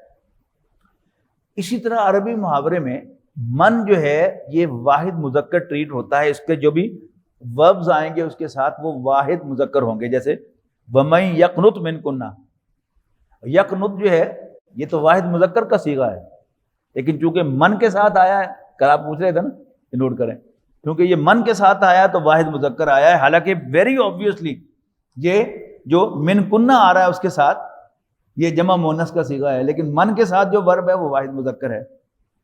اور اس کے مقابلے میں اہل جو ہے یاد رکھیے گا، وہ خواہ ایک مرد کے لیے ہو یا ایک عورت کے لیے ہو یا زیادہ مردوں یا زیادہ عورتوں کے لیے ہو، تو پھر یہ جمع مذکر استعمال ہوتا ہے۔ یعنی یہ کم سے دھوکہ نہیں ہونا چاہیے کہ یعنی مؤنث کے صیغے میں پہلے کہا جا رہا ہے وَقَرْنَ فِي بُيُوتِكُنَّ وَلَا تَبَرَّجْنَ تَبَرُّجَ الْجَاهِلِيَّةِ الْأُولَىٰ، یہاں بھی بڑا واضح ہو رہا ہے کہ ساری گفتگو ازواج مطہرات سے ہے، لیکن آخر میں جو کہا جا رہا ہے انما یرید اللہ لیذھب عنکم الرجس اہل البیت، جب انہیں اہل بیت کہہ کے بلایا جا رہا ہے، اہل کا جو سارے کے سارے متعلقات ہیں وہ جمع مذکر ہیں، تو پھر انکم کہا ہے، انکنہ نہیں کہا۔ وَیُطَہِّرَکُمْ تَطْہِیرًا، اور اللہ تعالیٰ تمہیں پاک کر دینا چاہتا ہے جیسا کہ پاک کرنے کا حق ہے۔ وَاذْکُرْنَ مَا يُتْلَىٰ فِي بُیُوتِکُنَّ، اور یاد رکھو جو آیات تمہارے گھروں میں پڑھی جا رہی ہیں، من آیات اللہ والحکمت، یعنی جو اللہ کی حکمت بھری آیات تمہارے گھر میں تلاوت کی جاتی ہیں انہیں یاد رکھو۔ ان اللہ کان لطیفا خبیرا، بے شک اللہ تعالیٰ باریک بین خبردار ہے۔ ان المسلمین والمسلمات والمؤمنین والمؤمنات والقانتین والقانتات والصادقین والصادقات والصابرین والصابرات والخاشعین والخاشعات والمتصدقین والمتصدقات والصائمین والصائمات والحافظین فروجہم والحافظات والذاکرین اللہ کثیرا والذاکرات اعد اللہ لہم مغفرۃ واجرا عظیما۔ اصول فقہ میں ایک مسئلہ ہے، ہمارے فقہ کے چاروں ائمہ میں سے 3 ائمہ جو ہیں ان کی رائے یہ ہے کہ قرآن مجید میں جہاں جمع مذکر کا صیغہ استعمال ہو تو اس سے مذکر ہی مراد ہیں، اس میں عورتیں انکلوڈڈ نہیں ہیں، اور ان کی دلیل یہ آیت ہے کہ مومنین جمع مذکر کا صیغہ ہے اور مومنات جمع مؤنث کا صیغہ ہے، مسلمین جمع مذکر کا صیغہ ہے، مسلمات جمع مؤنث کا صیغہ ہے، قانتین قانتات صادقین صادقات، یعنی مذکر مؤنث پیرلل آ رہے ہیں کہ اگر مومنین کے اندر عورتیں انکلوڈڈ ہوتی تو پھر مومنات کہنے کی کیا ضرورت تھی؟ اگر مسلمین کے اندر عورتیں انکلوڈ ہوتی تو پھر مسلمات کہنے کی کیا ضرورت تھی؟ ان کی رائے یہ ہے کہ جہاں جمع مذکر کا صیغہ استعمال ہوتا ہے اس سے مذکر ہی مراد ہیں، اس میں آٹومیٹکلی عورتیں شامل نہیں ہیں جب تک کوئی اشارہ نہ ہو۔ جبکہ یہ تین ائمہ کون سے ہیں؟ امام ابو حنیفہ، امام شافعی اور امام مالک رحمہم اللہ۔ صرف امام احمد بن حنبل رحمۃ اللہ علیہ کی رائے یہ ہے کہ چونکہ وہ ایک میل ڈومینیٹڈ سوسائٹی تھی لہذا جمع مذکر کا صیغہ استعمال کیا گیا ہے، لیکن عورتیں بھی اس میں شامل ہیں۔ ٹھیک ہے جی؟ اب یہاں اب جو علیحدہ علیحدہ ہیں اس کو نوٹ کر لیجئے گا، ترجمہ کیجئے۔ ان المسلمین والمسلمات، یقیناً مسلمان مرد اور مسلمان عورتیں، والمومنین والمومنات، مومن مرد اور مومن عورتیں، والقانتین والقانتات، فرمانبردار مرد اور فرمانبردار عورتیں، والصادقین والصادقات، سچے مرد اور سچی عورتیں، والصابرین والصابرات، صبر کرنے والے اور صبر کرنے والیاں، والخاشعین والخاشعات، اللہ سے ڈرنے، اللہ کے سامنے جھکنے والے اور اللہ کے سامنے جھکنے والیاں، والمتصدقین والمتصدقات، صدقہ دینے والے صدقہ دینے والیاں، والصائمین والصائمات، اور روزہ رکھنے والے روزہ رکھنے والیاں، والحافظین فروجہم والحافظات، اور اپنی شرمگاہوں کی حفاظت کرنے والے اور حفاظت کرنے والیاں، والذاکرین اللہ کثیرا والذاکرات، اور اللہ کو یاد کرنے بہت زیادہ یاد کرنے والے یاد کرنے والیاں، اعد اللہ لہم مغفرۃ واجرا عظیما، اللہ تعالیٰ نے ان سب کے لیے بخشنے اور بہت زیادہ اجر کا انتظام کر رکھا ہے۔ وما کان لمؤمن ولا مؤمنۃ، اور نہیں زیب دیتا کسی مومن مرد یا کسی مومن عورت کو، اذا قضى اللہ ورسولہ امرا، کہ اللہ اور اس کے رسول کوئی فیصلہ کرے کسی معاملے میں، ان یکون لہم الخیارۃ، اور ان کے پاس کوئی اختیار ہو، من امرہم، ان کی اس اپنے معاملات میں، یعنی مانیں کہ نہ مانیں، عمل کریں کہ نہ کریں۔ ومن یعص اللہ ورسولہ فقد ضل ضلالا بعیدا، اور جو اللہ اور اس کے رسول کی نافرمانی کرے تو وہ کھلی گمراہی میں چلا گیا۔ وَإِذْ تَقُولُ لِلَّذِي أَنْعَمَ اللَّهُ عَلَيْهِ وَأَنْعَمْتَ عَلَيْهِ، یہ کیا تھا کہ نبی اکرم صلی اللہ علیہ وسلم کے آزاد کردہ غلام تھے زید ابن حارثہ رضی اللہ تعالیٰ عنہ، تو نبی اکرم صلی اللہ علیہ وسلم نے ان کو اپنا بیٹا بنا دیا اور باقاعدہ ان کو زید بن محمد کہا جانے لگا۔ اور اس صورت کے شروع میں آیا تھا نا کہ وہ جو تمہارے منہ بولے بیٹے ہیں وہ بیٹے نہیں ہیں تمہارے۔ اب کیا ہو گیا؟ اوپر سے کیا کیا نبی اکرم صلی اللہ علیہ وسلم نے؟ وہ جو کلاس والی سوسائٹی تھی کہ یہ چودھری ہیں اور یہ کمی ہیں، یہ ماسٹرز ہیں اور یہ سلیوز ہیں، تو اس آزاد کردہ غلام کی شادی نبی اکرم صلی اللہ علیہ وسلم نے اپنی پھوپھی کی بیٹی حضرت زینب سے کرائی۔ لیکن زینب ظاہر ہے قبیلہ قریش کے اونچے گھرانے بنو ہاشم کی لڑکی تھی، بیٹی تھی، اور وہ بہرحال زید ابن حارثہ غلام تھے، آزاد کرتا تھے اگرچہ، لیکن بہرحال نیچر تو غلام والی تھی، تو نباہ نہ ہوا۔ تو نبی اکرم صلی اللہ علیہ وسلم نے حضرت زید سے باقاعدہ کہا کہ تم طلاق نہ دو، لیکن بہرحال انہوں نے طلاق دے دی۔ اب نبی اکرم صلی اللہ علیہ وسلم کے دل میں تھا کہ میں نے ایک آؤٹ آف دی وے شادی کرائی تھی، تو دل میں یہ تھا کہ اب پھر اس کی داد رسی میں کیسے کروں، پھر مجھے اسے شادی کرنی چاہیے زینب سے، لیکن نبی اکرم صلی اللہ علیہ وسلم ریلیکٹنٹ تھے کہ لوگ کیا کہیں گے۔ اب یہ سارا کا سارا معاملہ اس پر آ رہا ہے کہ وَإِذْ تَقُولُ لِلَّذِي أَنْعَمَ اللَّهُ عَلَيْهِ وَأَنْعَمْتَ عَلَيْهِ، کہ جب آپ کہہ رہے تھے اس شخص سے کہ جس پر اللہ نے بھی احسان کیا تھا اور آپ نے بھی احسان کیا تھا، امسک علیک زوجک، اپنی بیوی کو نہ چھوڑو، رکھو، واتق اللہ، اور اللہ سے ڈرو، وتخفی فی نفسک ما اللہ مبدیہ، اور اے نبی آپ اپنے دل میں چھپا رہے تھے جس کو اللہ تعالیٰ ظاہر کرنے والا ہے، وتخشی الناس، اور آپ لوگوں سے ڈرتے ہیں، واللہ حق ان تخشاہ، جبکہ اللہ تعالیٰ زیادہ حقدار ہے کہ آپ اس سے ڈریں۔ فلما قضا زید منہا وطرا، اور جب زید نے زینب بنت جہش سے اپنی حاجت پوری کر لی، زوجناکہا، یعنی طلاق دے دی انہوں نے، تو اے نبی ہم نے زینب کو تمہارے نکاح میں دے دیا، ہم نے زینب کی شادی تم سے کر دی، لِكَيْ لَا يَكُونَ عَلَى الْمُؤْمِنِينَ حَرَجٌ فِي أَزْوَاجِ أَدْعِيَائِهِمْ، تاکہ مسلمانوں کے دلوں میں کوئی تنگی نہ رہے اپنے منہ بولے بیٹوں کی بیویوں سے جب وہ طلاق دے دیں شادی کرنے میں۔ اِذَا قَضَوْا مِنْهُنَّ وَطْرًا، جب وہ انہیں طلاق دے دیں، اپنی حاجت پوری کر لیں۔ وَكَانَ أَمْرُ اللَّهِ مَفْعُولًا، اور اللہ کا حکم پورا ہونے والا ہے۔ مَا كَانَ عَلَى النَّبِيِّ مِنْ حَرَجٍ فِي مَا فَرَضَ اللَّهُ لَهُ، اور کسی نبی پر کوئی مضائقہ نہیں وہ بات کرنے میں جو اللہ نے فرض کی ہو، اس کے لیے سنت اللہ فی الذین خلو من قبل، یہی سنت ہے اللہ کی ان انبیاء کے بارے میں جو گزر چکے۔ وَكَانَ أَمْرُ اللَّهِ قَدْرًا مَقْدُورًا، اور اللہ کا حکم قطعی طے شدہ فیصلہ ہے۔ الذین یبلغون رسالات اللہ، یعنی یہ انبیاء وہ ہیں الذین یبلغون رسالات اللہ، جو اللہ تعالیٰ کے پیغامات پہنچاتے ہیں، ویخشونہ، اور اللہ سے ڈرتے ہیں، ولا یخشون احدا الا اللہ، اور اللہ کے سوا کسی سے نہیں ڈرتے، وکفی باللہ حسیبا، اور اللہ تعالیٰ کافی ہے حساب لینے کو۔ ما کان محمد ابا احد من رجالکم، وہی بات، محمد تم مردوں میں سے کسی کے باپ نہیں ہیں، ولیکن رسول اللہ، بلکہ وہ اللہ کے رسول ہیں، وخاتم النبیین، اور نبوت کی سیل ہیں، یعنی کوئی چیز بند کر کے سیل کر دی جاتی ہے وہ ہے خاتم۔ وکان اللہ بکل شیء علیما، اور اللہ تعالیٰ ہر چیز کا علم رکھنے والا ہے۔ یا ایھا الذین آمنوا اذکروا اللہ ذکرا کثیرا، اے ایمان والو اللہ کو یاد کرو بہت زیادہ، وسبحوہ بکرۃ واصیلا، اور صبح و شام اس کی تسبیح کرتے رہو۔ هو الذی یصلی علیکم وملائکتہ، وہی تو ہے کہ جو اے مسلمانوں تم پر درود کرتا ہے، تم پر درود بھیجتا ہے، وملائکتہ، اور اس کے فرشتے بھی درود بھیجتے ہیں، لی یخرجکم من الظلمات الی النور، تاکہ وہ تمہیں اندھیروں سے نکال کر روشنی میں لے آئے۔ یعنی مسلمانوں پر اللہ کے درود کا ذکر پہلے ہے اور رسول اللہ صلی اللہ علیہ وسلم پر بعد میں ہے۔ مجھے میں نے نوٹ کہا تھا نا کہ ایون بائبل میں آپ کو کہیں نہیں ملتا کہ حضرت عیسیٰ علیہ السلام نے کہا ہو کہ اللہ میرا باپ ہے۔ ہاں یہ ملتا ہے میرا اور تمہارا آسمانی باپ، یعنی اس محاورے میں کوئی غلط بات نہیں ہے۔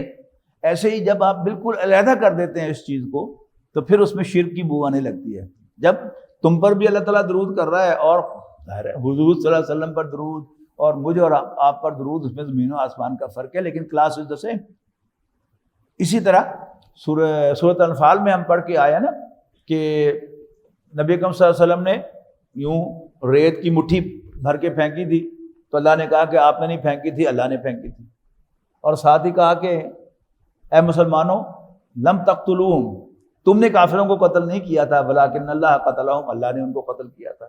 تو پھر اب وہ جو بات کہ مسلمانوں کے قتل کرنے کو اللہ تعالیٰ نے اپنی طرف منسوب کیا، اور حضور کی مٹھی پھینکنے کو بھی اللہ تعالیٰ نے اپنی طرف منسوب کیا، تو وہی تو ہے جو اے مسلمانوں تم پر درود بھیجتا ہے، تمہاری طرف متوجہ ہوتا ہے، صلات کرتا ہے، اور اس کے فرشتے بھی، تاکہ وہ تمہیں اندھیروں سے نکال کر روشنی میں لائے۔ وکانا بالمؤمنین رحیمہ، اور اللہ تعالیٰ مومنوں کے ساتھ بڑا مہربان ہے۔ تحیتہم یوم یلقونہ سلام، ان کا استقبال جس دن وہ اس سے ملیں گے سلام سے ہوگا۔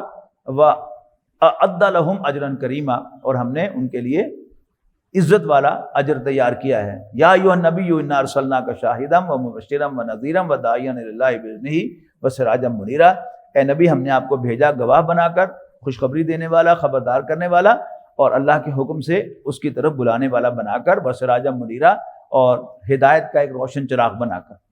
وبشر المؤمنین بان لهم من اللہ فضلا کبیرا، اور مومنوں کو خوشخبری دو اس بات کی کہ ان کے لیے اللہ کی طرف سے بڑا فضل ہے۔ ولا تطع الکافرین والمنافقین، اور مت کہا مانو کافروں کا اور منافقوں کا، ودع اذاہم، اور نہ پرواہ کرو ان کے ستانے کی، وتوکل علی اللہ، اور اللہ پر بھروسہ کرو، وکفی باللہ وکیلا، اور اللہ تعالیٰ کافی ہے کارساز۔ یا ایھا الذین آمنوا اذا نکحتم المؤمنات، تو اے ایمان والو جب تم مومنوں سے نکاح کرو، مومن عورتوں سے نکاح کرو، ثم طلقتموہن من قبل ان تمسوہن، اور پھر تم انہیں طلاق دے دو اس سے پہلے کہ تم انہیں چھو، فما لکم علیہن من عدۃ تعتدونہا، تو پھر تمہارے ذمہ نہیں ہے کہ وہ کوئی عدت پوری کریں۔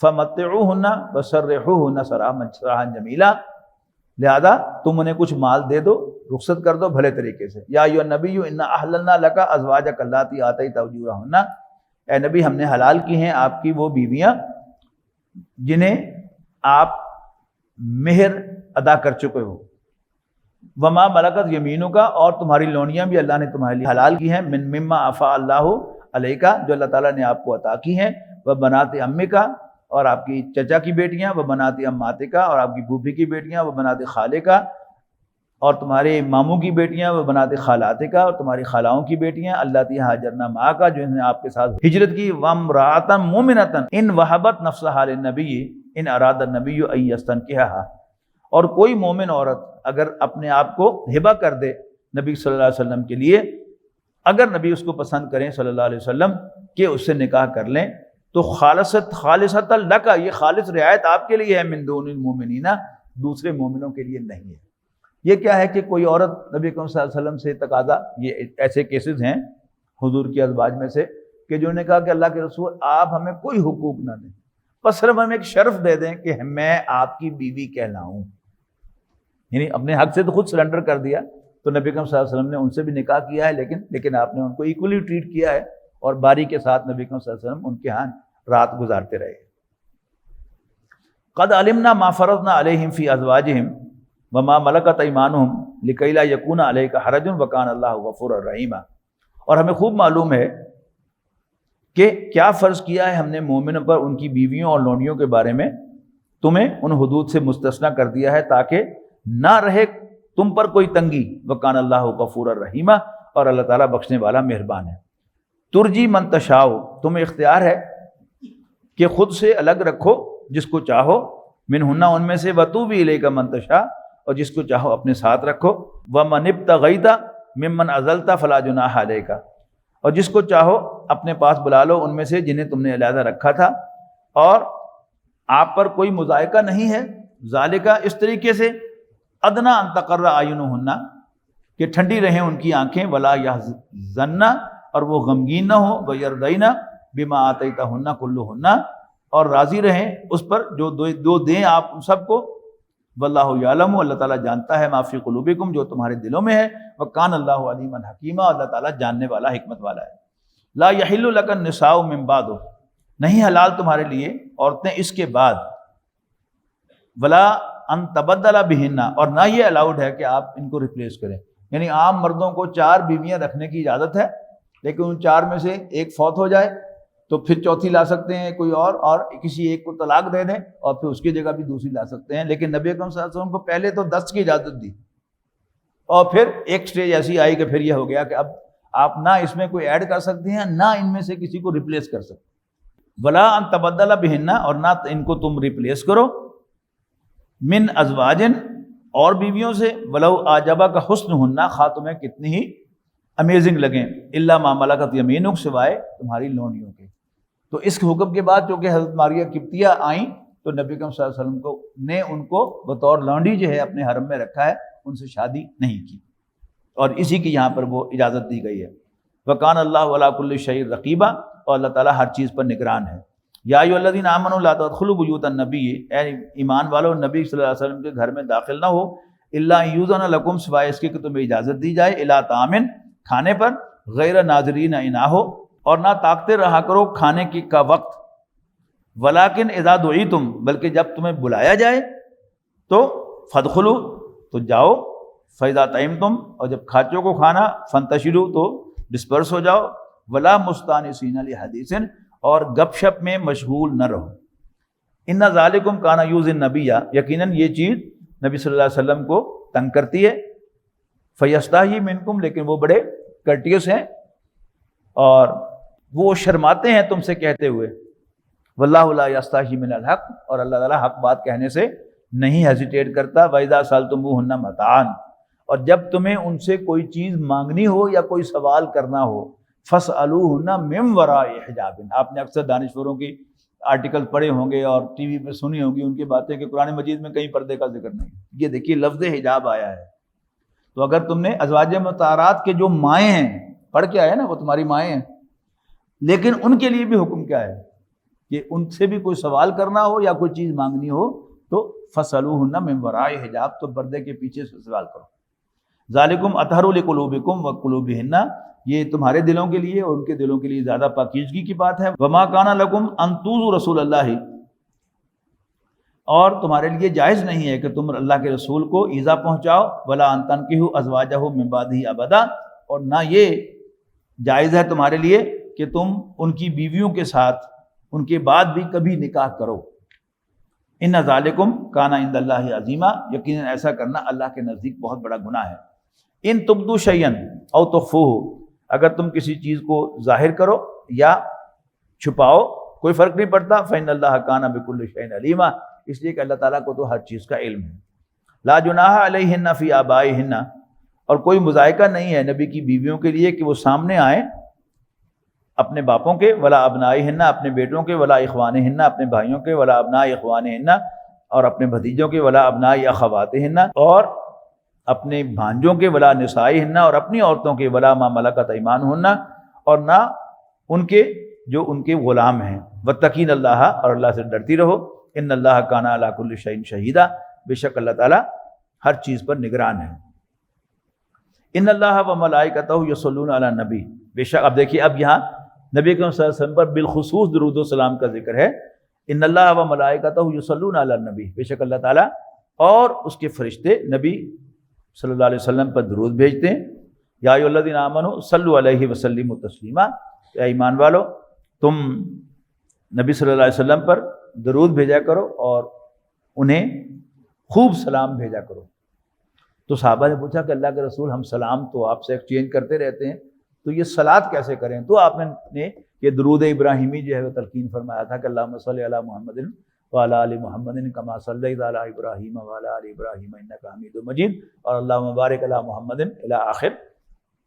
ان الذین یؤذون اللہ ورسولہ، بے شک وہ لوگ جو اللہ اور اس کے رسول کو اذیت دیتے ہیں، تنگ کرتے ہیں. لعنہم اللہ فی الدنیا والآخرہ، اللہ تعالیٰ ان پر دنیا میں بھی لعنت کرے گا اور آخرت میں بھی. وَأَعَدَّ لَهُمْ عَذَابًا مُهِینًا، اور اللہ تعالیٰ نے ان کے لیے ایک توہین آمیز ہیوملیٹنگ عذاب تیار کر رکھا ہے. وَالَّذِينَ يُؤْذُونَ الْمُؤْمِنِينَ وَالْمُؤْمِنَاتِ بِغَيْرِ مَا اكْتَسَبُوا، اور جو لوگ اذیت دیتے ہیں مومن مردوں اور مومن عورتوں کو الزام لگا کر بغیر ما اكْتَسَبُوا، ایسے کاموں کا جو انہوں نے کیے ہی نہ ہوں. فَقَدِ احْتَمَلُوا بُهْتَانًا وَإِثْمًا مُبِينًا، تو بے شک انہوں نے اٹھایا اپنے اوپر بوجھ بڑے بہتان اور کھلے گناہ کا. یا ایھا نبی قل لازواجک و بناتک و نساء المؤمنین، اے نبی اپنی بیویوں، اپنی بیٹیوں اور ایمان والی عورتوں سے کہہ دو یدنین علیہن من جلابیبہن، کہ وہ اپنی چادر کے پلو لٹکا لیا کریں. ذالک ادنیٰ ان یعرفن فلا یؤذین، یہ زیادہ مناسب طریقہ ہے تاکہ وہ پہچان لی جائیں اور ستائی نہ جائیں. یہاں پہچان اس بات کی کہ یہ شریف عورت ہے اور اپنا آپ دکھانا نہیں چاہتی. یعنی ایک وہ عورت ہے کہ جو مختلف طریقوں سے اپنا آپ دکھانے کی کوشش کر رہی ہے، اور ایک وہ عورت ہے جو اپنے آپ کو چھپانا چاہ رہی ہے. یہ کیا ہے؟ یہ بڑی واضح پہچان ہے کہ کس پر آوازہ کسنا ہے اور کس پر آوازہ نہیں کسنا، کس کے لیے ٹیمپٹیشن محسوس کرنی ہے اور کس کے لیے ٹیمپٹیشن دل میں پیدا نہیں کرنی. یہاں بہت واضح طور پر حکم دیا گیا ہے نبی اکرم صلی اللہ علیہ وسلم کو کہ اپنی بیویوں، اپنی بیٹیوں اور مسلمان خواتین سے کہہ دو کہ وہ اپنی چادر کے پلو نیچے گرا لیا کریں. سورہ نور میں جو ہم پڑھ کے آئے ہیں وہ گھر کے اندر کا پردہ تھا، ستر، اور اس میں حکم کیا تھا کہ گھر میں خاتون اپنی زینت کے حصوں کو چھپا کر رکھے، خاص طور پر اپنے گریبان کے اوپر اپنا دوپٹہ ڈال کے رکھے تاکہ اگر گھر کا کام کاج کرتے ہوئے اس کی یہ زینت کے حصے ایکسپوز نہ ہونے پائیں. اب یہاں کیا ہے؟ باہر کے پردے کا ذکر ہے کہ جب بھی باہر نکلیں تو پلو اس طرح گرائیں کہ خاتون کو خود راستہ دکھائی دیتا رہے، لیکن سامنے کسی مرد کے ساتھ اس کی آنکھیں چار نہ ہوں. تو جب کوئی عورت اس طرح نکلے گی تو پھر جو بھی مرد ہے اس کے کانٹیکٹ میں آ رہا ہے وہ سمجھ جائے گا کہ یہ پاک باز نیک خاتون ہے، اور یہاں اگر میں کوئی انٹرسٹ شو کروں گا تو مجھے کوئی رسپانس نہیں ملے گی. اور ذالک ادنیٰ ان یعرفن، تاکہ وہ پہچانی جائیں، ولا یؤذین، اور پھر ان پر آوازہ نہ کسا جائے اور ان سے ٹیمپٹیشن نہ محسوس کی جائے. وکان اللہ غفور الرحیم، اللہ تعالیٰ بخشنے والا مہربان ہے. لئن لم ينتهِ المنافقون والذین فی قلوبہم مرض، اور اگر باز نہ آئے منافق اور وہ کہ جن کے دلوں میں کوئی بیماری ہے، والمرجفون، اور وہ لوگ کہ جو ہیجان انگیز افواہیں پھیلاتے ہیں، فی المدینۃ شہر میں، لنغرینک بہم ثم لا یجاورونک فیہا الا قلیلا، تو ہم ضرور اٹھا کھڑا کریں گے تمہیں ان کے خلاف کارروائی کے لیے، اور پھر نہ رہیں گے وہ تمہارے ساتھ مدینے میں مگر چند دن. ملعونین اینما ثقفوا، ان پر لعنت بھیجی جائے گی جہاں بھی وہ پائے جائیں. اخذوا، پکڑے جائیں گے. وقتلوا تقتیلا، اور بے دردی سے قتل کیے جائیں گے. سنت اللہ فی الذین خلو من قبل، اور یہی اللہ کا طریقہ رہا ہے تم سے پہلوں کے معاملے میں. ولن تجد لسنت اللہ تبدیلا، اور تم اللہ تعالیٰ کے کی سنت میں، اللہ تعالیٰ کی پریکٹس میں کوئی آلٹریشن نہ پاؤ گے. یسألک الناس عن الساعۃ، لوگ آپ سے قیامت کے بارے میں پوچھتے ہیں. قل انما علمها عند اللہ، اے نبی کہہ دو کہ اس کا علم اللہ کے پاس ہے. وما یدریک لعل الساعۃ تکون قریبا، اور تمہیں کیا معلوم شاید کہ قیامت قریب ہی کھڑی ہو. ان اللہ لعن الکافرین وعد لهم سعیرا، بے شک اللہ تعالیٰ کافروں پر لعنت بھیجتا ہے اور اس نے تیار کیا ہے ان کے لیے بھڑکتی ہوئی آگ تیار کی ہے. خالدین فیہا ابدا، وہ اس میں ہمیشہ رہیں گے. لا یجدون ولیا ولا نصیرا، نہ کوئی حامی پائیں گے نہ کوئی مددگار. یوم تقلب وجوہہم فی النار، جس دن الٹ پلٹ کیے جائیں گے ان کے چہرے آگ پر. یقولون، کہیں گے، یا لیتنا اطعنا اللہ واطعنا الرسول، کاش کہ ہم نے اطاعت کی ہوتی اللہ اور اس کے رسول کی. وقالوا ربنا انا اطعنا سادتنا وکبرانا، اور وہ کہیں گے کہ اے ہمارے رب، ہم نے کہنا مانا اپنے سرداروں اور اپنے بڑوں کا. فاضلونا السبیلا، پس انہوں نے ہمیں سیدھے راستے سے بھٹکا دیا.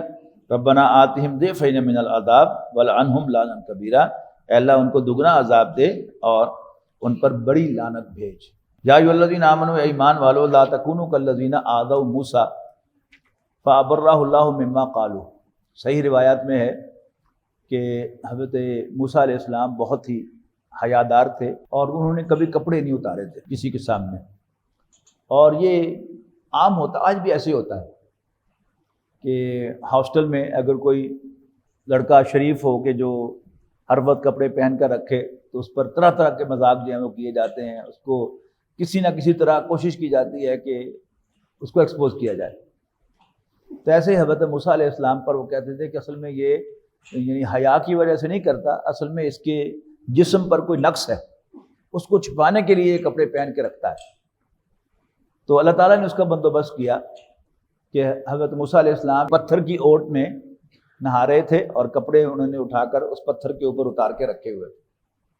جب وہ فارغ ہوئے نہا کر تو کپڑوں کی طرف ہاتھ بڑھایا تو پتھر نے اپنی جگہ بدل دی اور پتھر آگے آگے چل پڑا اور موسیٰ علیہ السلام اس کے پیچھے پیچھے رہے. اور سب کو پتہ چل گیا کہ موسیٰ علیہ السلام کے جسم میں معاذ اللہ کوئی نقص نہیں ہے. یا ایھا الذین آمنوا لا تکونوا، مت ہو جاؤ ان لوگوں کی طرح، الذین آذوا موسیٰ، جو نے موسیٰ کو اذیتیں دیں، تکلیف پہنچائی. فابرہ اللہ مما قالوا، تو اللہ تعالیٰ نے ان باتوں سے جو ان کے بارے میں بنائی جاتی تھی اس سے بری کر دیا موسیٰ علیہ السلام کو. وکان عند اللہ وجیہا، اور وہ اللہ کی نظر میں بڑے باعزت تھے. یا ایھا الذین آمنوا اتقوا اللہ وقولوا قولا سدیدا، اے ایمان والو اللہ سے ڈرو اور سیدھی بات کہو. یصلح لکم اعمالکم، یہ بڑی اہم بڑی خوبصورت بات ہے کہ انسان عام طور پر جھوٹ بولتا ہے کہ کم سدھا کرنا سے، کہ کوئی غلطی ہو گئی ہے، اب اس غلطی کو چھپانے کے لیے جھوٹ بولتا ہے. اس سے کہا کیا جا رہا ہے کہ اے ایمان والو اللہ سے ڈرو اور سیدھی بات کرو. یصلح لکم اعمالکم، اللہ تعالیٰ تمہارے معاملات کو فکس کرے گا. وَيَغْفِرْ لَكُمْ ذُنُوبَكُمْ، اور تمہاری غلطی کو معاف کر دے گا. وَمَن يُطِعِ اللَّهَ وَرَسُولَهُ، اور جو اللہ اور اس کے رسول کی اطاعت پر کاربند ہوگا، فَقَدْ فَازَ فَوْزًا عَظِيمًا، تو وہ بہت بڑی کامیابی کو حاصل کرے گا. إِنَّا عَرَضْنَا الْأَمَانَةَ عَلَى السَّمَاوَاتِ وَالْأَرْضِ وَالْجِبَالِ فَأَبَيْنَ أَن يَحْمِلْنَهَا وَأَشْفَقْنَ مِنْهَا وَحَمَلَهَا الْإِنسَانُ، یقیناً ہم نے پیش کیا اس امانت کو آسمانوں، زمین اور پہاڑوں پر. فَأَبَيْنَ أَن يَحْمِلْنَهَا، تو سب نے اس کو اٹھانے سے انکار کر دیا. وَأَشْفَقْنَ مِنْهَا، اور اس سے ڈر گئے، وحمل الانسان، لیکن انسان نے اس کو اٹھا لیا۔ انہ کان ظلوما جہولا، یقیناً انسان بڑا مس اپروپریٹ کرنے والا اور جذباتی ہے۔ یہ ایک خوبصورت بیان ہے، جیسے افسانوی رنگ ایک ہوتا ہے کہ اس میں بات جو ہے وہ اپیرنٹلی ایسے طریقے سے کی جاتی ہے کہ جیسے کوئی واقعہ یوں ہوا ہو، حالانکہ وہ واقعہ نہیں ہوتا، لیکن کسی خاص بات کی جو ڈسکرپشن ہے وہ ہوتی ہے اس سے۔ اللہ تعالیٰ نے یعنی اس سے تو ایسا معلوم ہوتا ہے کہ ایکسیڈنٹلی انسان نے بوجھ اٹھا لیا ٹرسٹ آف پرسنالٹی کا، اور روح جو ہے اس کے اندر پھونک دی گئی، حالانکہ ایسا تو نہیں ہے۔ اللہ تعالیٰ نے یہ پوری کائنات کا نظام بنایا اور فائنلی اس میں انسان کو بنایا اور انسان کو آزاد پیدا کیا۔ یہ بڑی عام بات ہے، ذرا توجہ سے سنیے گا کہ اگر آپ ایک پروفائل اپنے سامنے رکھیں پوری جو بھی اللہ تعالیٰ کی مخلوق ہے اس کا، تو کچھ فزیکل آبجیکٹس ہیں۔ اگر موومنٹ کے اعتبار سے ہم اس کا کوئی پروفائل بنائیں تو فزیکل آبجیکٹس خود سے موو نہیں کر سکتا۔ نیوٹن نے سب سے زیادہ فزیکل آبجیکٹس کو اسٹڈی کیا ہے کہ جو چیز ساکن ہے وہ ساکن رہے گی، پہلا نیوٹن کا لاء ہے حرکت کا، جو چیز ساکن ہے وہ ساکن رہے گی، جو متحرک ہے وہ متحرک رہے گی، جب تک کوئی بیرونی قوت اثر انداز نہ۔ اب ان فزیکل آبجیکٹس کے مقابلے میں پودے، ان کے اندر زندگی ہے، گرو ہوتے ہیں، وہ جب وہ گرو کرتے ہیں تو ان میں موومنٹ ہوتی ہے، یعنی ایک بیج کا پھٹنا موومنٹ ہے کہ نہیں ہے؟ تو موومنٹ باہر سے نہیں ہو رہی، یہ اندر کی جو اس کی گروتھ ہو رہا ہے اس کی بنیاد پر وہ موومنٹ ہوئی ہے، اور پھر اندر سے ایک پودا نکلتا ہے، اس کا تنا اوپر چڑھ کے پھیلتا ہے، جڑ نیچے جا کے پھیلتی ہے، موومنٹ تو ہو رہی ہے، لیکن اس میں ریزرویشن کیا ہے کہ ایک پودا باڈیلی موو نہیں کر سکتا۔ تیسری مخلوق حیوانات ہیں۔ حیوانات کیا ہے؟ وہ ہر قسم کی موومنٹ آن دیئر اون کر کے دکھاتے ہیں، آگے بھی جاتے ہیں، پیچھے بھی جاتے ہیں، دائیں بھی بائیں بھی، اوپر بھی نیچے بھی، پرندے ہوا میں اڑتے ہیں، مچھلیاں دریاؤں میں پانی میں تیرتی ہیں، لیکن وہاں بھی ایک ریزرویشن ہے کہ وہ سب کچھ آن دیئر اون حرکت کرتے ہوئے نظر آتے ہیں، لیکن ہم یہ دیکھتے ہیں کہ ہم تو اللہ تعالیٰ کے ریفرنس سے کہیں گے، لیکن ایک سائنٹیفک مائنڈ جو ہے وہ بھی کہے گا کہ they move on their own, لیکن انہیں بھوک لگتی ہے، انہیں پیاس لگتی ہے، انہیں غصہ آتا ہے اور یہ ریپروڈیوس کرتے ہیں، سیکس ہے ان کے اندر۔ لیکن جب اس کے نقطہ نگاہ سے آپ دیکھتے ہیں تو آپ کو یہ نظر آتا ہے کہ جب یہ خواہشات کسی جانور کے اندر پیدا ہو جائیں، بھوک لگ جائے اور اس کی پسند کا کھانا اس کی دسترس میں ہو، تو جانور کے پاس کوئی طاقت نہیں ہے کہ اپنے آپ کو کھانے سے روک سکے، سمپل ایز دیٹ۔ پیاس لگی ہو اور پانی منہ تک پہنچتا ہو، پیے ہی پیے۔ اسی طرح اس کا اپوزٹ سیکس اس کی دسترس میں ہو اور اس کے اندر سیکس کی خواہش بھی پیدا ہو جائے، تو جانور کے پاس کوئی انٹرنل فینومینا نہیں ہے اپنے آپ کو سیکس کرنے سے روکنے کا۔ چوتھی مخلوق انسان ہے۔ تو انسان حیوانات سے دو درجوں میں مختلف ہے۔ ایک تو وہی جو چار بنیادی خواہشات ہیں حیوانات کی، انسان کو اللہ تعالیٰ نے ان پر کنٹرول دیا ہے۔ اب دن بھر کیا کر رہے ہیں؟ بھوک لگتی ہے، پیاس بھی لگتی ہے، بھوک نہ بھی لگے تو پیاس تو بہرحال لگتی ہے، ہونٹ بالکل خشک ہو جاتے ہیں۔ یعنی وہ پچھلا جو پہلا رمضان کا جمعہ تھا تو اس میں اسکینس کالج میں میرا ایک لیکچر تھا اور پھر جمعہ بھی پڑھانا تھا، کر تو لیے میں نے دونوں، لیکن جمعہ پڑھانے کے بعد جو ہے میرا ہونٹ میرے اتنے خشک ہو گئے کہ میں بیان نہیں کر سکتا۔ تو آج میں نے وہ کہلا بھیجا کہ جی پھر انشاءاللہ عید کے بعد ہی پھر لیکچر ہوگا۔ پیاس تو لگتی ہے انسان کو، لیکن انسان اپنی پیاس کے ہاتھوں مجبور نہیں ہے، بھوک کے ہاتھوں مجبور نہیں ہے، سیکس کے ہاتھوں مجبور نہیں ہے۔ ٹیمپٹیشن ہے لیکن فیصلہ اس کا اپنا ہے۔ پہلے تو اللہ تعالیٰ نے اس کو ہر چیز سے آزاد کر دیا۔ علامہ اقبال نے ایک مصرے میں بیان کر دیا کہ تقدیر کے پابند نباتات و جمادات، جمادات فزیکل آبجیکٹس اور نباتات پودے، تقدیر کے پابند نباتات و جمادات، مومن فقط اللہ کے احکام کا پابند۔ یعنی کافر آزاد رہ گئے نا، باقی صرف انسان جو ایمان نہ لائے، اللہ تعالیٰ کے سامنے سرنڈر نہ کرے تو وہ آزاد ہے۔ پھر اس پر ان ایڈیشن اللہ تعالیٰ نے اس میں روح پھونکی، جو اندر سے اس کو راستہ بتاتی جائے کہ this is right and that's wrong, this is appropriate, this is inappropriate, یہ ڈیزائرڈ ہے، یہ انڈیزائرڈ ہے.